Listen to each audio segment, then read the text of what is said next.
have your sunglasses available near you. I always have it near me because that's when we do the pose. It's so funny because everybody has the sunglasses. If you don't have it, you'll just feel totally naked and exposed. So, As soon as when I put my sunglasses on, I can't see the screen at all. oh no. Okay. It's quite fascinating. Okay.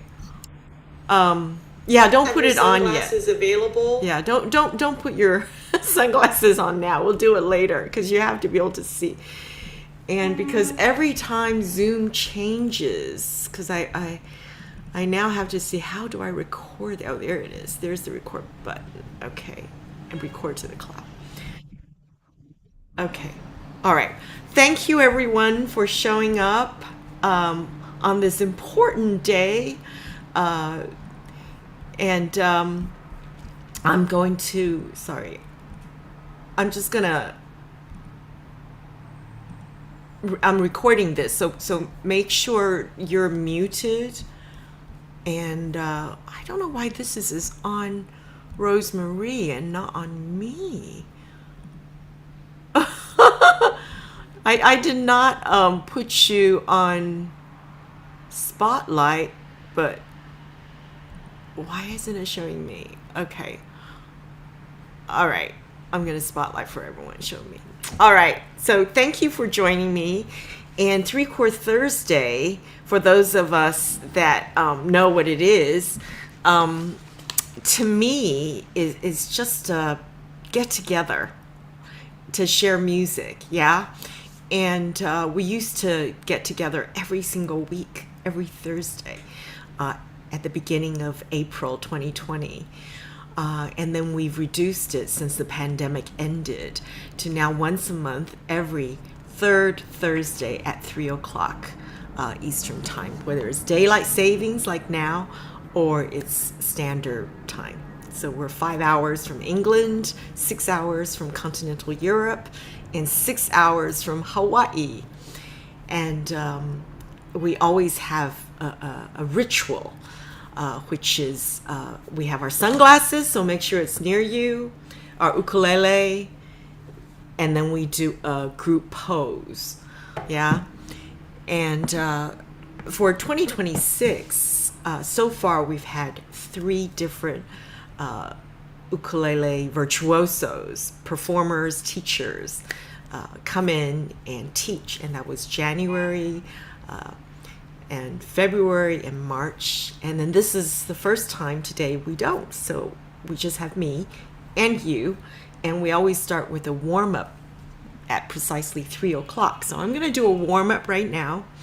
And then afterwards, usually we go into breakout rooms. They're randomly assigned. So you chat with somebody else. But this time I'm going to give you some questions. Yeah, some prompts while you're in the breakout room. And then when we come back from the breakout room, this is when we have our sunglasses and our ukuleles and do a pose. Yeah, so I know who is here. So while people are trickling in, let me just do a short warm-up. All right. So one of the things I want to do is to get used to the percussive sound and the different textures that your ukulele can do. By texture, I mean, for example, this is a texture. All right. And this is a different texture with a nail. Do you hear that? It's very different from, okay? And then this is a different texture, right? You hear that? And then I had a question, well, can we play somewhere else? Yes. You get a different texture here. So what if I open this? Will I get a different texture? We'll try it. You'll get resistance here versus here versus here, right? So let's try to combine all these different textures, okay? So I'm going to stand up and we're going to try to do this. I'm going to just do with my nail. 1, 2, 3, 4. 1, 2, 3. And with accents. 1, 2, 3, 4. 1, 2. And then I'm going to open.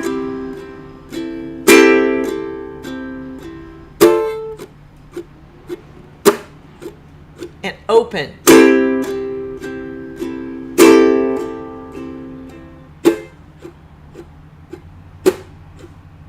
And then just with my index.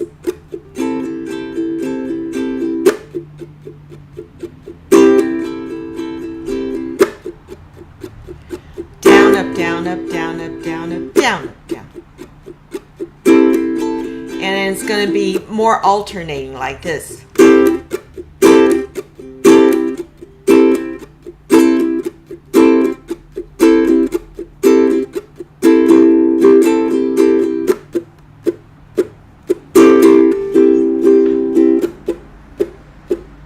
What did I just do now? I did all these air strokes, so it becomes just upstrokes like this. Down, up, and then I do an air stroke down, down, up, down, up, down, up, down, up. So the first one was a down, up, but then after that, I'm doing an air stroke to do the down. In other words, I don't hit the string and I keep going up. So it becomes down, up, air, up, air, up, air, up, down, up, air, up, air, up, air, up. So when it's fast, it sounds like this.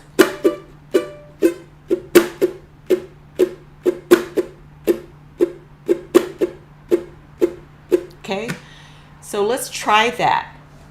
Down, up, air, up, air, up, air, up. 1 and 2 and 3 and 4 and 1 and 2 and 3 and 4 and 1 and 2 and 3 and 4. Now we're going to do a chord progression with this, okay? So we're going to do the usual C, A minor, F, G7, and C. So it becomes like this. C would be down, up, air, up, air, up, air, up. And then A minor, air, up, air, up, air, up. F, air, up, air, up, air, up. G7, air, up, air, up, air, up. C, air, up, air, up, air, up. Okay, so this is a kind of syncopated strum pattern. Syncopation just means that, you know, the offbeat is the strong beat. So you accent on the offbeats. So normally we expect this to be down, up, down, up, down, up, down, up. But instead we're doing down, up, up, up, up. So that's syncopation. So let's try that. So we'll do 2 of these for every chord. So do this twice, okay? So ready, and C. Second time. A minor. Again. F.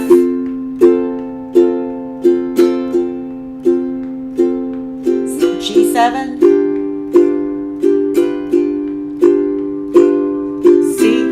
So what I found that works for me is I'm tapping my foot on the 1, 2, 3, 4, right? So I'm not kind of like hanging in the air. So see if you could do that. So it's kind of like I'm tapping my foot down, up, you know, and that makes it easier. So let's try that. 1 and again the same thing but a little bit faster. 1 and 2 and 3 and 4 and. You can hear my foot taps.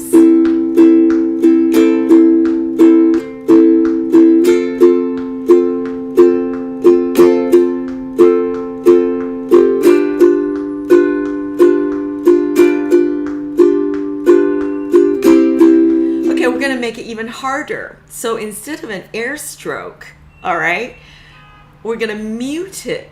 So it's going to sound like this. Down, up. Hear that? I'm muting with my right palm. So I stop the strings.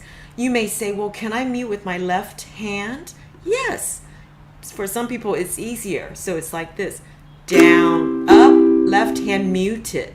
Mute, up, mute, up, mute, up.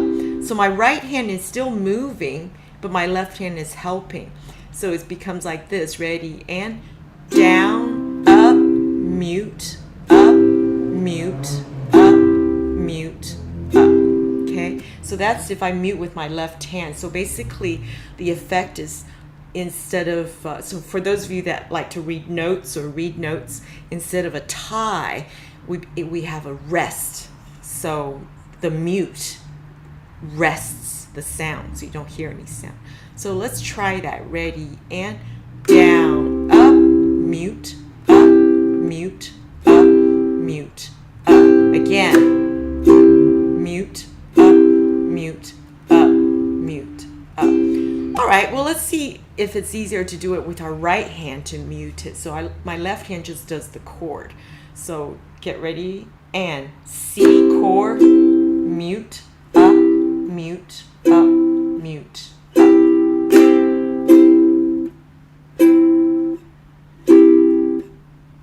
Okay, so this is really complicated because we're using one finger to go down with the nail. So that's one texture. We come up with the flesh of our index finger, which is a totally different texture. And then we have a mute, so no sound, and then we come up like that, okay? So when we do it fast, it becomes like this.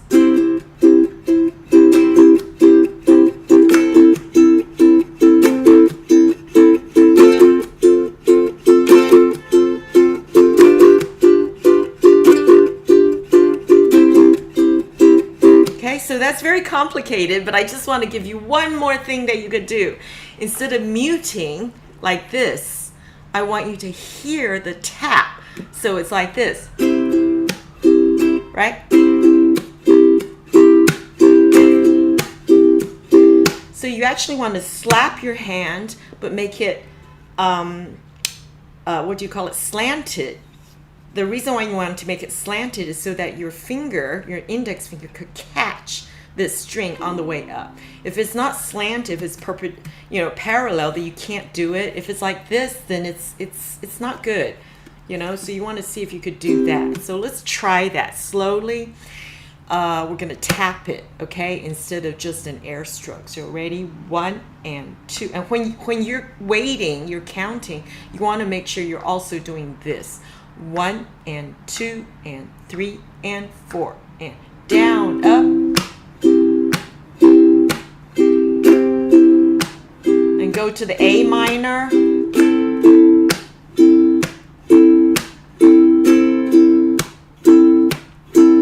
and then F,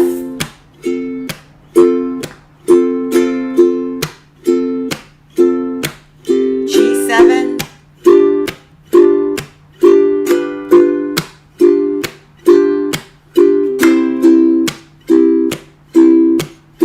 So I just gave you a combination of various different kinds of strokes with different textures, with syncopation and alternatives to the air stroke, to muting, and the percussive tapping.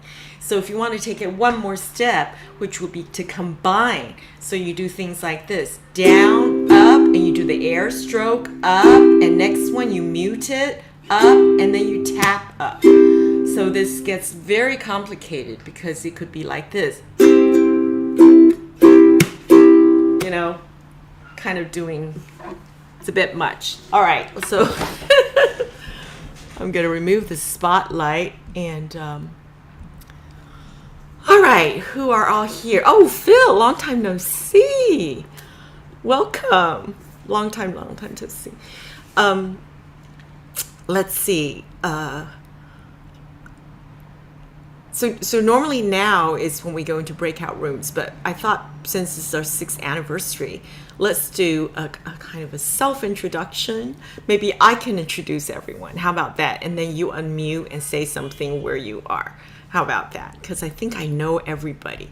So I'm going to start with Phil, and I'm going to spotlight you. So make sure you're presentable. I haven't seen Phil in a year. Is that right? Or is it 2 years? Phil. Hi. Well, I hope I'm presentable. That's up to everybody there. And yes, I haven't been able to come for a while because a lot of times I've been having meetings at 3 o'clock on Thursday with the leaders of the group Indivisible do a weekly wrap up, and I've been attending those. But this week they did it yesterday, so I thought I'd pop in today because I haven't checked in with people for a while. Well, I appreciate you could come in and just show off your, is it called a Hydra? Is that, A Hydra, right? Because it has two necks. This is a standard ukulele. Well, actually, it's just called a concert because I have a low G on it, and then this is an 8 string. These pairs are an octave apart, and then these are in unison. that is so amazing. So amazing. So if you think your one ukulele isn't enough, get a second one. And so they're kind of like Siamese twins, right? Or something. All right. Well, good to see you, Phil. And then let's see, Eric in California. We almost met. If you unmute now, Eric, I've got two of his CDs. Are you doing any more CDs, Eric?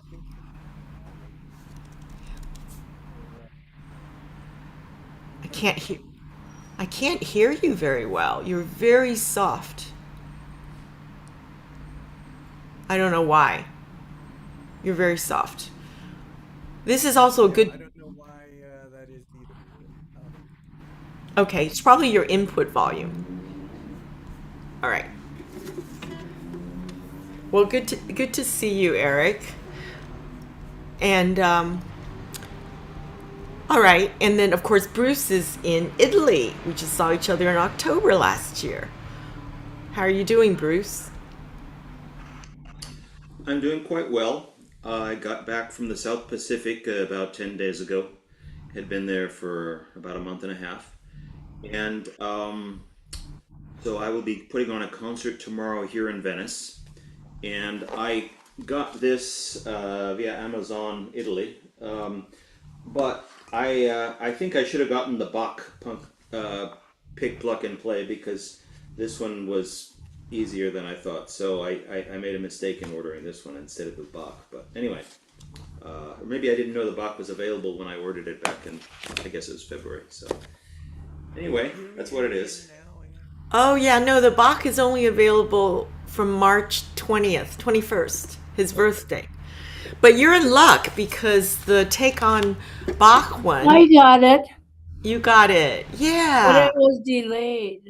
Was I have it? mine. Oh, you got the Take on Bach? Yes, and Bruce, I'd be happy to bring you one. You just send me a ticket. I'd be happy to go to Venice. Oh, well, that we can work that out. You've already been here before, so you know the way. So just to let everybody know, if you don't know already, I had a deadline to make sure this was out by Bach's birthday, which is celebrated actually the month of March. And now that we're in April, instead of his birth year, 1685, all across all the currencies, it's going to be 1685 for sterling, which is what, $22.70. So today's the only day you could order this for $16.85. And in Canada, it was really good, but I raised it to $17.50 Canadian dollars from the 1st of April. So I think this is the most advanced book for those of you that are, advanced players. This will challenge you. It's got both high G and low G, and the free piece that some of you downloaded or got access to. Let's see. I don't know why you. Okay, is available. Was what we worked on in March. Okay, all right. Let's see. We got an avatar for Bonnie Esther. So Donald, maybe I could ask Donald to say something because you just received your first two books. First time to order directly from me. Okay. Yep. Got them a few days ago. So do you have them available? Show us what you won't believe it. I haven't even ordered my own copy. Do you hear me any better yet, Anne? Just a little better, but still not good. Very faint. All right. Well, thank you, Donald. Yeah. Okay. Great. Great. All right. Let's see. Do we have? I want to introduce my friend Miriam. Miriam, would you unmute? Adrian and I, after we left Italy in Germany, we rushed to Netherlands in time for Miriam's birthday, and I gave Miriam an ukulele. Do you want to unmute yourself and say how often you've picked it up? I can do that. Am I unmuted now? Great. Yes. Okay. Hello, everyone from Bussum, which is about 20 kilometers from Amsterdam. And Anne is such a fantastic friend. And you visited me after visiting Bruce in Italy for my 60th. And look what she got me. And I'm really terrible because I haven't played it yet. So this is I thought on this day, this party will be my premiere. And I promise you I will make it a project this summer. Yes. And I've got the books, but they're upstairs. Both of them. Good. I Good. do. Yes. So congratulations on your 6th.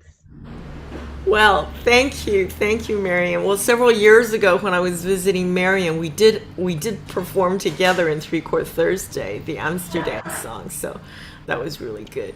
Okay, all right. Well, I want to give us a chance all to introduce ourselves and talk about, your journey with the ukulele. But before we do that, I want to get us all into breakout room so we could have an icebreaker.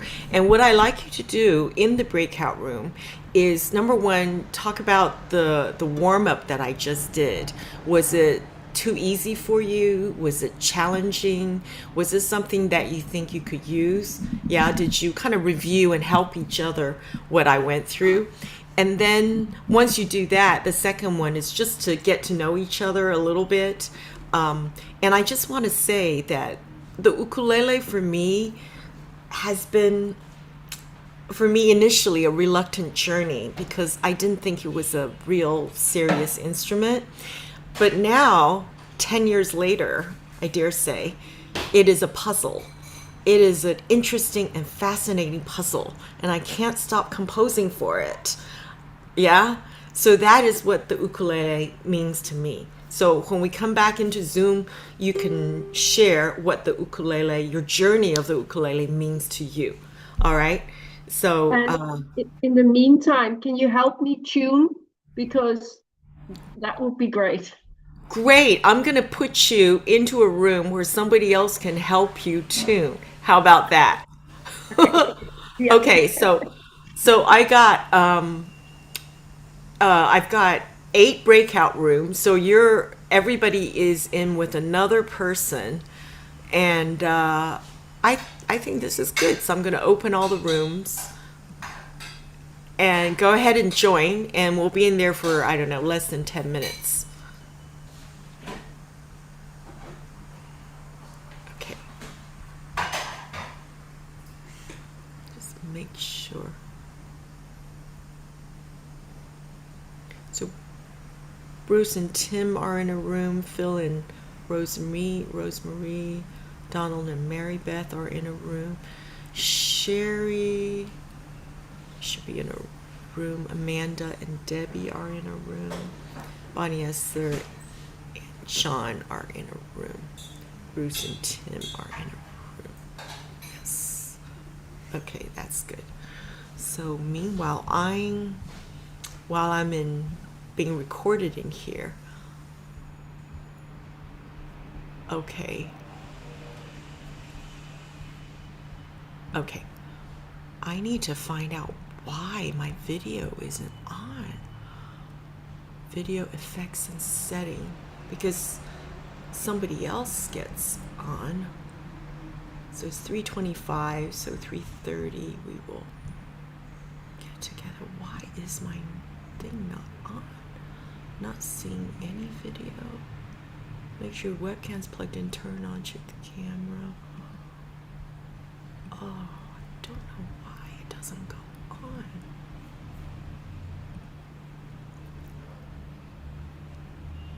Let's see. Noise removal, leave computer test, switch to audio setting, items on video, host tools.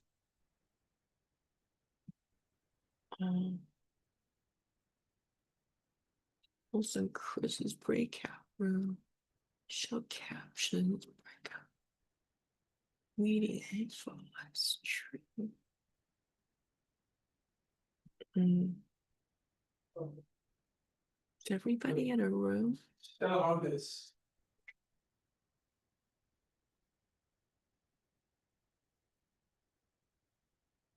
Well, I'm not allowed to go there anymore. Well, listen, I have be ready for the counter-offensive, okay? Just say.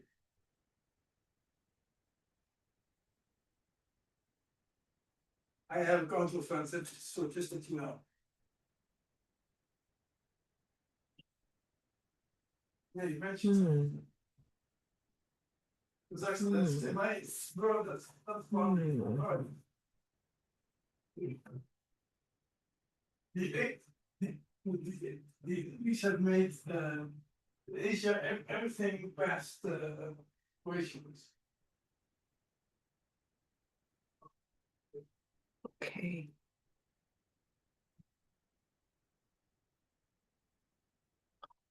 Doesn't do that. I'm back. Let's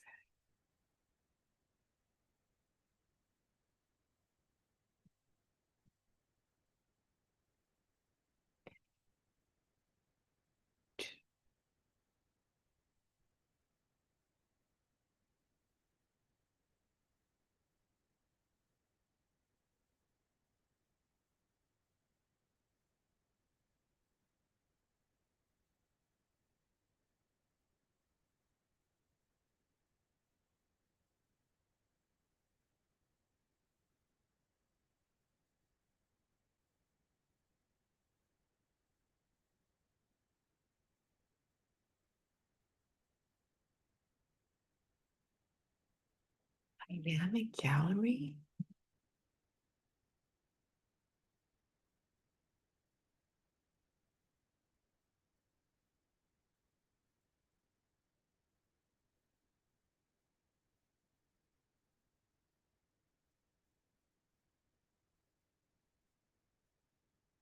Bruce, you're in.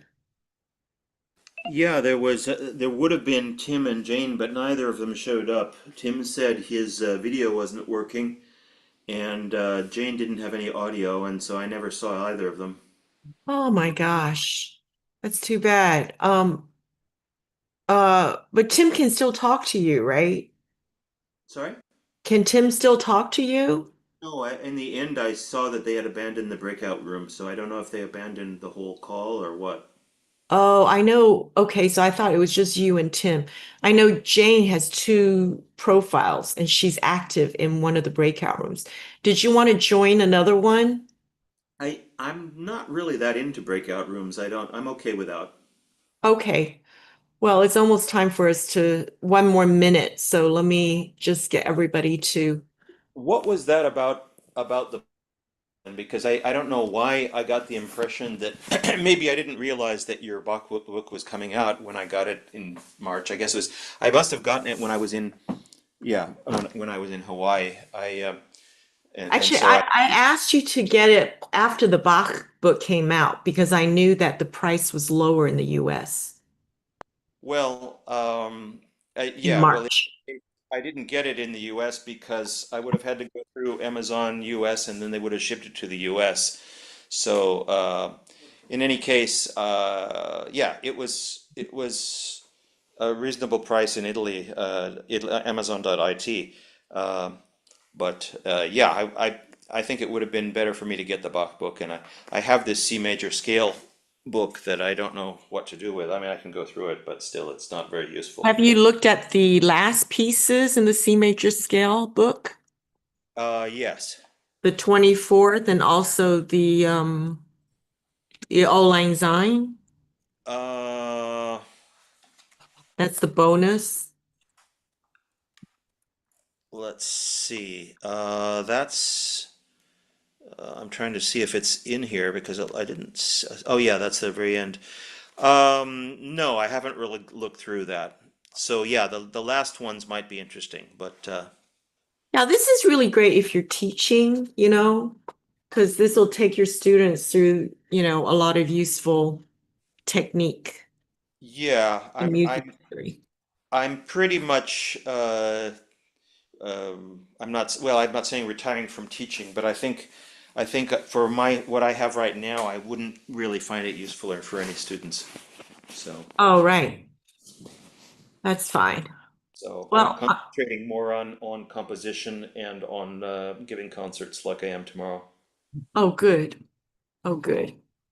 Okay, well, I'm I can't believe it. I'm turning down gigs because I'm so busy getting my workout. Well, that is surprising. Usually that doesn't happen, but that's probably a good sign. I mean, it means that everybody wants you. So is that No, no, it's just my priorities have shifted. I've got to get my workout. I'm talking about already composed pieces, but there's also new work that's coming in. So, okay? yeah. And you're going to Monopolele, I see. Are you? Yes, yes, that's right. Good, good. I never asked you how exactly did you break your leg? I stripped. It was the day of Halloween. Oh, So it was only like a week after we had seen each other in Italy. I was rushing to get a pumpkin at the farmer's market before they closed, and I tripped and fell and hit my knee. And two guys tried to pick me up, and I said, "Well, I can." Okay, so I hobbled over. I got my pumpkin. That was the most important thing. And then I didn't realize it was broken. I mean, I've fallen lots of times in my life, but I've never broken a major bone. And so I hobbled over to the boat stop about 200 yards away and met a friend for lunch. Went up to his third floor apartment, and so yeah, that's okay. If Steffi hears this story too. And so we had lunch, and he's from Tuscany but living on my island. And then he helped me down the stairs, and I said, "Well, I really should go to the emergency." And so I did, and so I spent the next 23 hours there. Why? oh, What happened? Well, that was back in October when I broke my leg. Oh, right, right. Did you get your bone density test? No, I did not. Okay, this is your reminder, your friendly reminder. Okay, thank I you. got Yeah, it a couple of times. good. I mean, it's easy. I mean, there's no Yeah, pain and all. it doesn't hurt at all, but you should do that, Bruce, because um, at a certain age, bone you should do density. it. Well, Oh, especially since I've been on a low calcium diet because of other health issues. So, Yeah, yeah. all right. right. You know that we're all being recorded, and I Okay. just want us, before we start sharing what went on in the breakout rooms, let's get ready for a pose, okay? Get your Wait, sunglasses, I and it gotta won't get take my very long. And then we're gonna pose. So this is how I know who was there. And this is our way of sharing with the world that we had a great time in Zoom. Okay. So have your sunglasses, and then we have two poses. The first one is just a normal pose. The second one is a wild one. So I'm gonna count to three and just freeze yourself for the moment. All right. Are we missing somebody? Let's see. Is Joy coming back? Yep. All right, Joy. And ready, one. So 1, 2, 3. Okay, relax. And we're gonna do a wild pose. Don't cover your face with your ukulele, please. 1, 2, 3. Okay, that's great. Thank you so much. Okay. All right. So raise your hand. I'm curious. Raise your hand if you thought what we did in the warm up was very challenging. Raise your hand. Oh, wow. No. Okay. So those of you that didn't raise your hand, could you do all of it? Raise your hand if you could What do did you every. want us Well, to after do? What were we supposed to do in the breakout room? To discuss the warm up that I showed you. We didn't do that. I'm sorry. Okay. So Eric, you raised your hand. So you were able to do everything in the warm up. That's because you're an advanced player. Right. True. I'm an old pro. I've done recording sessions. I've even played my guitar on the stage of Carnegie Hall. Right. Okay. So raise your hand if you feel like that was something, the warm up was something that maybe if you review the videos that you would like to practice and get better at. I think I missed it. That's why. Right. Okay. I All think right. it's a good way to also keep your rhythm. Yes. Because that forces you to count and think about the rhythm. And Exactly. that's useful. Amanda, you're absolutely right. That was a rhythm exercise, but I presented it as a texture exercise, didn't I? I talked about the different textures. This one and then this one, they're two different sounds, same chords, the same strings, but different fingers, different parts of the fingers for different texture. And I didn't even talk about dynamics, only in the sense of accents, right? So we could do really soft to really loud. And I realize I don't have my original sound on, so I'm going to turn it on. So here's the texture with the nail, and then texture with the sound, right? And then dynamics would be the volume, the loudness. So get from very soft. Let's try to do that, very soft to very loud without changing the tempo. So don't go faster. A lot of people think if you go faster, you got to be louder. The other thing that people do is they think that when we go higher, in pitch, you become louder. Well, naturally for the voice to push yourself up. But when you're playing, it doesn't mean that it gets louder when it higher. But we tend to do that. Okay. So I just want to, how about you sharing what was useful about the breakout room?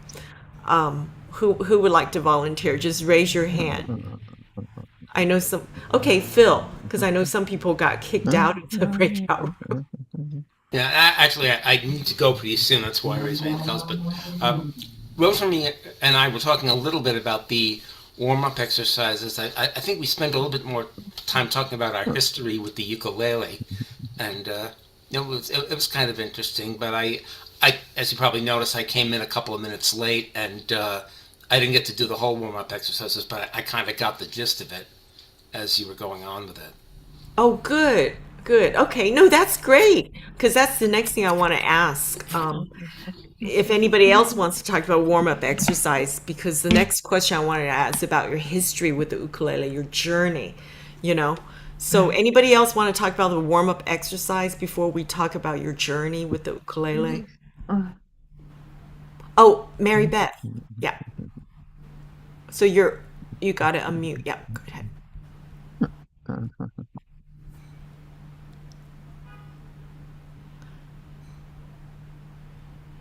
There we go. Okay. We were talking about that we felt just a little bit uncoordinated doing it, but I really liked it, and I want to incorporate it when I play because I can hear it being very useful. And it was much easier after watching you do it the first time, not watching you, because trying to watch you and do it could not do that, but I could look at myself and do it, or Oh, think that's about it myself. interesting. I had to internalize it. Yeah, and then we talked about like for me, it was better not to look at you or see anything and just think about it. I was talking with Donald, and we talked about other people would like to have it maybe written down, or see the pattern as they're doing it. So different learners, everybody likes to do it differently. Oh, thanks so much. Thanks so much, Mary Beth. So yeah, all right. Well, if nobody else wants to anybody else want to add to that about the warm up, we'll then go into your journey with the ukulele. All right. So I talked about how I didn't wasn't serious about the ukulele. It was just for me a souvenir, something to take from Hawaii when I was leaving. I was going away, so I bought, But then since then, it's become a puzzle for me. I love puzzles, so I love composing for the ukulele. John, I haven't seen you in a while. How are you doing? I know you're a multi-instrumentalist and you also work Well, full-time. I'm trying to become a multi-instrumentalist, but I'm doing well. Thank you. And I am now committed to learning ukulele this time. I have 4 review books, the first 4. I'm only missing the Bach one at this point and the love songs, 2 of them, I guess. But yeah, I retired recently, 18 months ago, so I have a little more time now. And after the first year, which was just chaos, I'm more settled. But I'm doing a daily practice now because I can play the Native American flute, and I know that it's all about muscle memory. So I feel that every day I sit down, I work on either strumming, plucking, chord changing, or just a song or 2 here and there. And it's definitely repetitive, but I can feel it's starting to smooth out and feel more natural. And I'm not staring down at my hands all the time. I'm looking at the stuff on the screen. So I feel like I'm making progress. That's great. I'm really glad to hear it. I don't know how any of you that work full time can also pick up, take classes. It's just so hard. I once tried to learn Spanish thinking surely would be the easiest language, but after a full day of work, how do you even have the mental energy to focus on anything? So congratulations on retiring and finally having time to do this. All right. Sherry, now I know you are retired, so you've got plenty of time. Okay. Yeah, very funny. No, I wanted to mention how I met you, because I heard that Port Townsend, Washington, is apparently she was teaching a class in Port Townsend, Washington. So I'm thinking that must be close to. I mean, I don't even know what year it was now. It was 2020. I was supposed to fly there. Hey, well then it's been 6 years, and that's I found out. I didn't go to Port Townsend. I just found out she was teaching, and I thought, well, that sounds like an interesting jam, and that's how I got onto her jam. That this is the 4th. I have 4 today. I have my regular group. By the way, you're all invited. MC Jammers.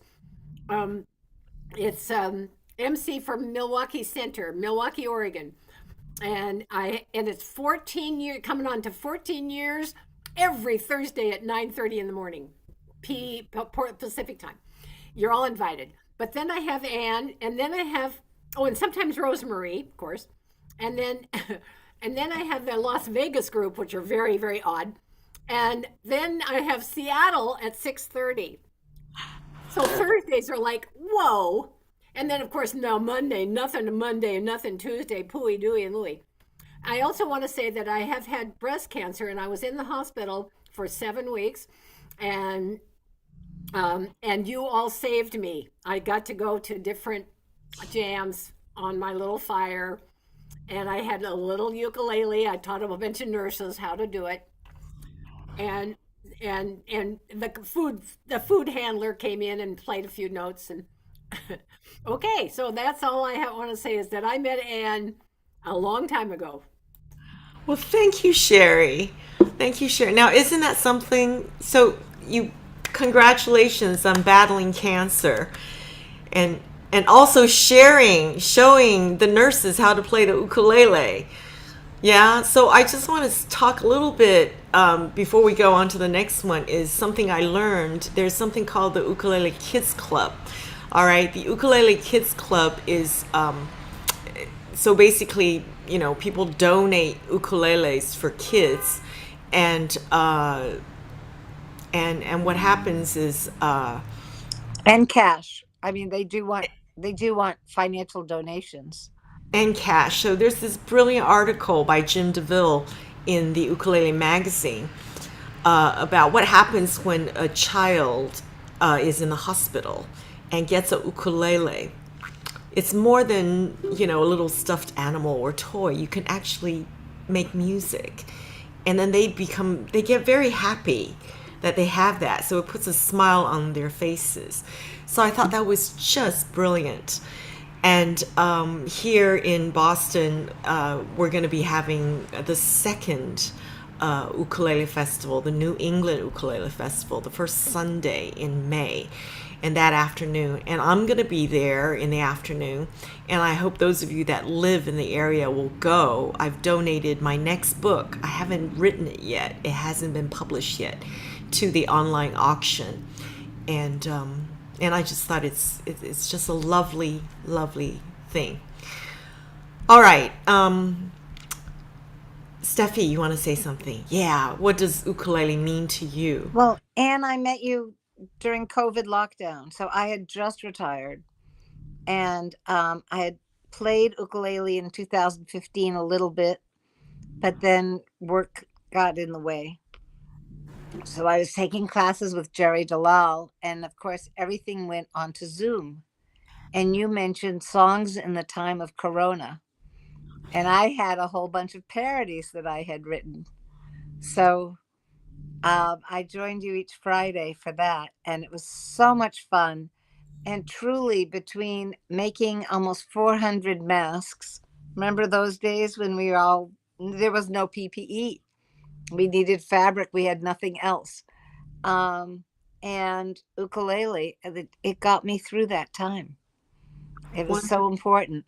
And now I now am learning to use winter as a verb, and where I go in the winter is Sarasota. We have a group that plays on the beach every Monday morning for 2 hours, and it is just so much fun. My last Monday there, I love that it's a Monday, because Monday is one of those days that people don't like to schedule things for. We had 94 players, plus a few people who pull up their chairs to listen. 94 players on the beach, and we use the Play It Daily ukulele books. Oh, Jim Beloff's books. Yeah. And he's come down and taught a few times.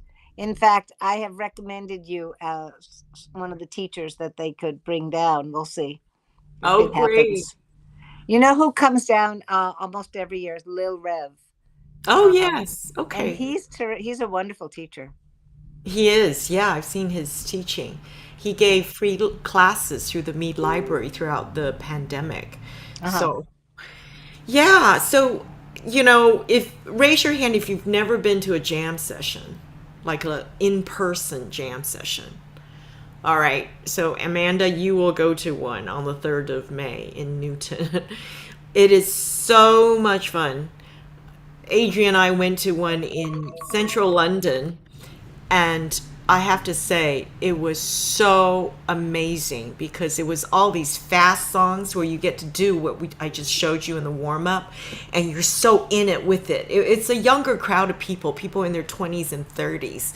So, we're like their grandmas, but it was so much fun. And it just reminded me of the songs that I love are kind of really, really fast, and that's what I love doing. So, talking about fast, do we have anybody else that wants to share before I move on to some things? Because we do have a performance Anybody else that want to share? Okay. All right. So I want to talk about going really fast. The fastest thing you could do is a tremolo. So let's go ahead and do a tremolo together since we're talking about fast. And here's what I mean. I like to use my middle finger because it's the longest finger. And initially, you know, if I go like this, hold on like this, I could go like this, like that. But lately I've been thinking I could also put my hand here and just go like that.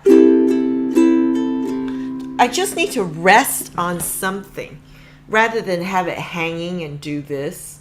I need to put part of my hand somewhere. So a tremolo is like this.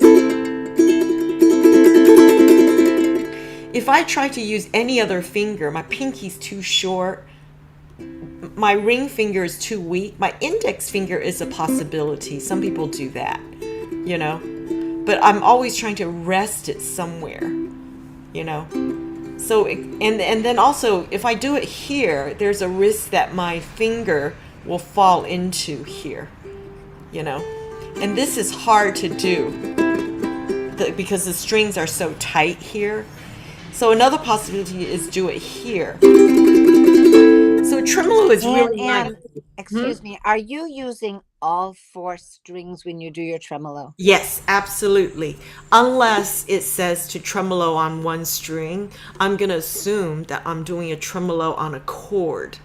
All right, I'm doing a tremolo on a chord. So imagine, you know, when do you use a tremolo? Well, tremolo is really useful when you sing the happy birthday song. You know, happy birthday to you, happy birthday to you, happy birthday, dear somebody. So like a fermata, like when you're extending a sound, a note or a chord, and you're doing nothing. You're just going like this. So instead of just going like this, why don't you do a tremolo? So the C chord becomes, and also you could start soft and get loud and get soft. So let's try to do that with the C chord. See if you could do softly and then get loud. And also see if you could maybe try also very few vibrations, down, up, down, up. So a tremolo is just a series of down and up strokes, yeah, but a lot of them, and do it really fast. So let's see, I have a question. Do I use the tip side of the finger? Well, I haven't really thought about it. I just want to do it so that it's fast. So if I do, I know if I do it with the tip, it's possible, but I would have to put my hand here and do this. And this is not natural, is it? Okay, so in talking about the ergonomics, your hand positioning, what is natural to give you the most flexibility and force? Think of your arm. This is the most natural movement of your arm, isn't it? This is not natural. Okay, I see people finger pick like this. This is not natural to finger pick because of this curve. So if I were to do my tremolo, I don't want to have to do this or that. I want to make sure it's kind of nicely slanted like this, okay? So then I could lean like that and do that, or I could go like this, and I used to do like this, but it's not very strong, very loud. So now I try to do this. So that's the fastest thing you could do, really fast down and up strums, called a tremolo. All right, which is an Italian word, I believe, right? A tremolo. Does it mean to tremble? What does it mean? Well, it's really only used in that, but tremare would be to tremble. So it's similar, but it's not exactly the same word. Great. All right. What I was doing was what I meant, just since we're on the subject. So it's not very loud, but if if you have like the beginning of El Condor Pasa, for example, there's a tremolo like that. And I'm doing it with the tip now. I find it more clumsy to use the side of my finger, but that's just because I'm not used to it. Well, here's the other thing. Thank you very much, Bruce. Is you want to make sure if you want to go fast, all right? Let me ask you this. Do you want to move your body to go fast, or do you want to move your finger, right? So you don't want to have extra weight of moving your hand or your arm. You only want to move your finger. So what can you do so your hand's not moving, your arm's not moving, it's just your finger that's moving. Nothing else is moving. So think about that for a moment. Okay? All right. And It's really a matter of direction, because using the side of my finger, now correct me, I could be wrong. From what I understand, you want us to move like this with the finger, right? yeah, just this. How are you going to get all the 4 strings to vibrate without moving your whole hand? Well, I find that very clumsy, but it's because I'm not used to it.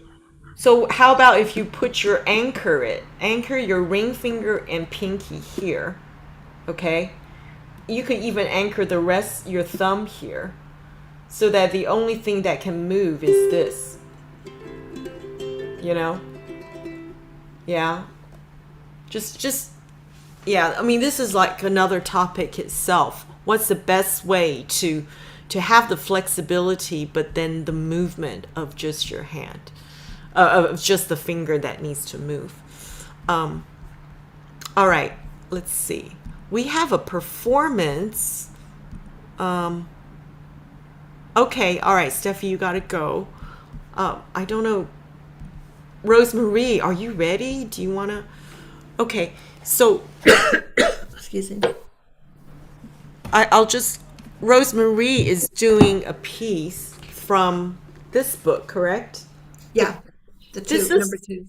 Okay, so just let everybody know, this is the second book that came out, and it follows book 1, and it's a thin book, but I have to make a confession. Book 2 is way, way harder than book 1. It's so way harder that I decided to publish my 3rd title, Step by Step to Chord Melody to Bridge the Gap. So, all right, go ahead.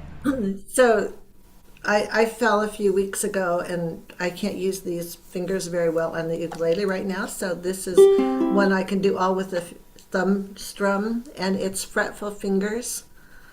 And I don't pay much attention to Anne's directions, so whatever you get's what you get. Do you want me to repeat all that stuff, Anne, or just go straight through it? You could go straight through it. Yeah. I may or may not, because I can't always remember what I'm doing, but here we go.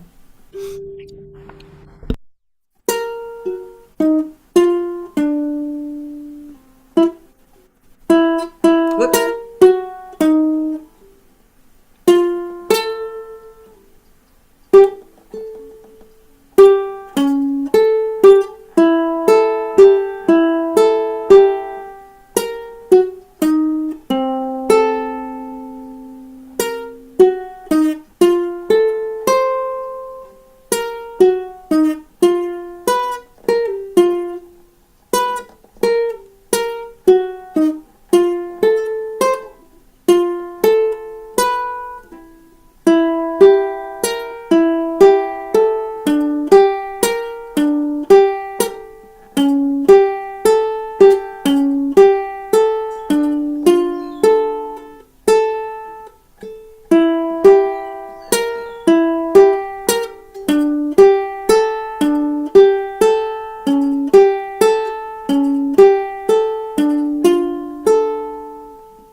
Thank you for choosing this piece and performing it. That was the 7th piece in the book. So So I want to, since many of you got the handout or requested for it, so I just want to mention a little bit. So I'm going to share screen right now for the handout that when you registered for the piece. And Rosemarie, tell me if you think this is easier than the piece you just did. This is the Minuet that Sabine taught us in March, and it's an 8-page handout. She arranged it for both high G and low G, and all I did was I edited it to make it bigger, bigger on the screen. So, and also I try to maximize the space on the screen, so you see there's very little margin here. So, because I personally like to see really large print. So Rosemarie, what you played, Fretful Fingers, is a piece that nobody's ever seen or heard. So it's not familiar to us. But the piece that I'm showing you is familiar because everybody thought until the 1970s that Bach had written it, but it turned out he did not write it. So when I was growing up, I thought it was by Bach. Let's just go through this. So if you have it available, it's probably easier to see. I'm just gonna talk about this a little bit because it's a tune that everybody knows. It's very famous. It was used in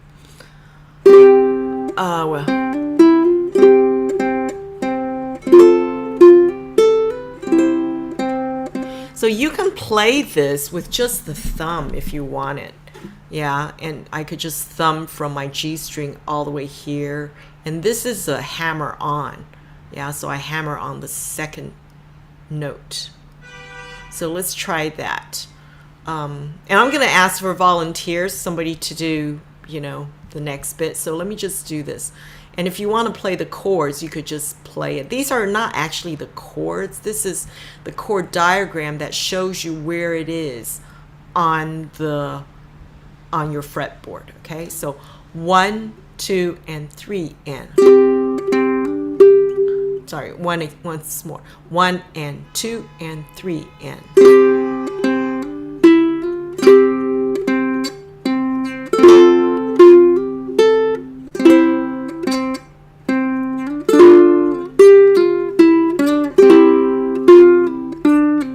Oh, sorry, this is for low G. I've got to switch to my low G ukulele.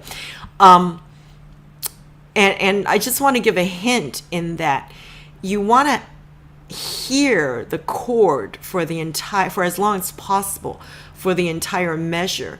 So leave your finger there for as long as possible. Like, for example, this F chord, even though you've moved on to these little notes, leave your finger there for the F chord. So this becomes, yeah.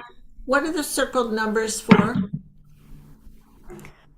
What circle numbers? They have numbers throughout the whole piece. They have circles around them. Oh, like here? Yeah. You know what? I don't really know. I don't know. I have to ask her. We never got to go into the music in depth. Sabine taught us, and then she sent this out to us. So this is a good question to ask what they're for. So let's go to this third measure. I would go, if I could,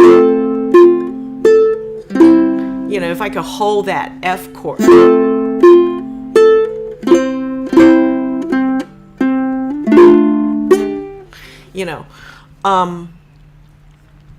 But I don't, so this is the last page to mention what this is about. Okay. And I want to compare this with, not compare, but also show you my other one. So let me stop share and see if I could show you this one. This is in my Bach book, Take on Bach book. So how this is different is that this is for a high G ukulele. And I use HO to mean hammer on. So this is for high G. And then I have PO to mean pull off. So these are left hand techniques. And then SL to mean slide. All right, so this is a little grace note. So if I go to this, I could still use my just thumb to do this. So 1 and 2 and 3 and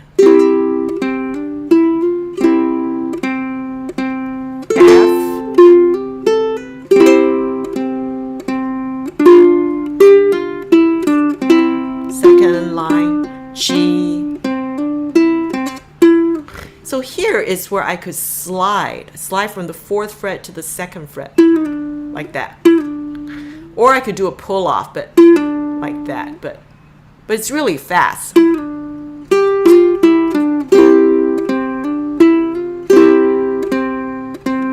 then here.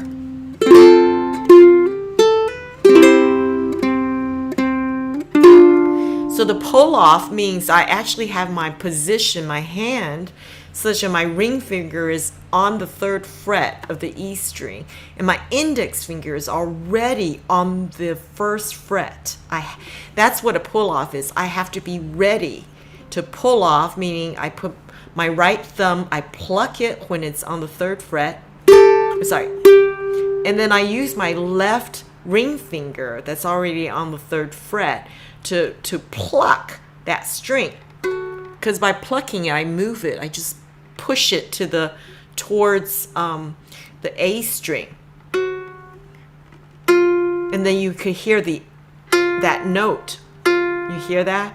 So my index finger has to be there, like that. And this pull off is pulling off from the 1st fret to an open string. And then the next one here, pulling off from the 2nd fret of the C string. Right. And then a hammer-on will be. So I'm using these left-hand technique, these hammer-on pull-offs and slides to kind of mimic the ornamentation that you hear. Just as a sort of a ukulele kind of thing. Yeah, so that's what I wanted to share with you. And we've now run out of time. Okay. It's now 4:00. So Rosemarie, do you have any comments since you looked at Fretful Fingers? Oh, and the minuet? Yeah. I could do the minuet pretty easily, until you get down to the 7, 8, 9s, and I'm not used to playing down there. But the rest of it, at least the version you sent us, the hammer-ons and pull-offs and stuff, I don't worry about those yet. Oh, good. Okay. Well, those are advanced. Yeah. Yeah, that's right. And also, for those of you who are interested, we have a Recital Club once a month where we just play songs for each other. We don't have music or anything, but it's just a chance to work on something. And if you're interested, let me know. It's usually the 4th Thursday of the month, but I plan to be in Texas next week, so we're going to do it the 5th Thursday this month. That's a great open mic. Yeah, the more you perform in front of others, the better you get at playing. I think of performing in front of others or even recording as a kind of deadline I give myself. I target that, and then you practice and you just get better. Well, I had one thing too. I play, I know you have to hear the song, and that way I don't read notes, I read the tab. And so you have to know, what da da da da da da da. So I usually play by ear. And I've played long enough that I can put my fingers on the right notes, possibly. That's great. That's great. And Mary Beth, you want to say something? I was just going to say, I was looking at the music and the numbers that are circled. are the ones that are held. They're either half notes or dotted halves, while the other ones come off and change, but you hold those. So Oh, thanks for clarifying that. That's good to know. just had Okay. to study it for a minute to say, Okay. oh yeah, that's what this is. So those circled basically to hold it. Yeah, It's that like makes the sense. held note, like a C held underneath while they go bum bum bum. Yeah. Oh, that totally makes sense. Yeah, so the duration is longer. That's it. Yeah. Yeah, great. Thank you. Thank you. Yeah. Oh, in terms of birthday, yeah, it was Bach's birthday, and then my birthday was last week or recently. So thank you. And so if you get this book, right, I have like, was it 13 or 14 pages in the bonus section, all about the happy birthday song, how you can personalize it. And then I just realized I forgot to add a really important thing, the introduction to happy birthday. Maybe I'll squeeze it into a future book. So, all right. Well, thank you all for joining us. Any last words before I stop the live stream? Yes, Anne. I was wondering about the handout. Was that supposed to come to our email box or something? So if you registered for Zoom, it will send you a confirmation, email confirmation, for this session. And then the email confirmation, if you read it, it will have a link if you want to get access to it. Yeah. 'Cause I didn't see that. So You didn't get an email confirmation because it will include your Zoom link. I mean, it linked directly without me having to click on a confirmation. So I don't believe that I got it. I'm checking just to make Well, sure. just check your Unless it's email. in. Yeah. I think mine came after. It was like I registered the day before, and then the confirmation came the next Yeah, it should day. have been coming around 9 p.m. Yeah.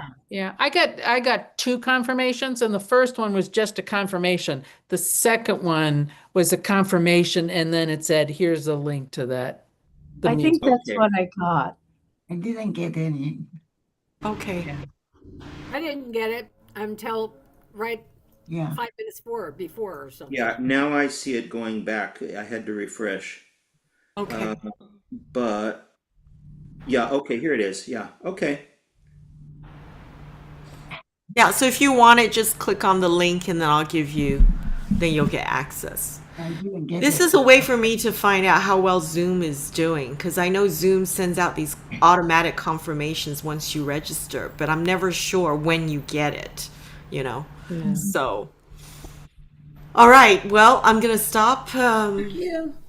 And we'll see you in May. Is it May now? May. Yeah, May. It says access denied. Access denied. I don't know why. But I just want to be a viewer. I don't understand why it's asking that. Yeah, now it says I have to request access. It's strange. Yeah, that's right. You have to request access. This is so I know who is interested in this. But if you were here for Sabine's presentation and you downloaded it through chat, you would have gotten all the same. It's the same music. Nothing is different except I changed the layout a bit to make it bigger, and also so I don't have to turn the page. So you could compare the two. That's what an editor does, right? Make it easier to read. So in fact, first it thought I was an editor, and I changed it to say no viewer, but I should just say please send Bach. Yeah, that's all right. Anyway, So, because I don't think I got it. okay. All right. Thank you for coming. And I'm going to be busy writing my next book, so. Well, take care and don't overdo and wear yourself out. Oh, right. Okay, thank you. And thank you very much. Oh, You're welcome. I'll see you in a half an hour in Las Vegas.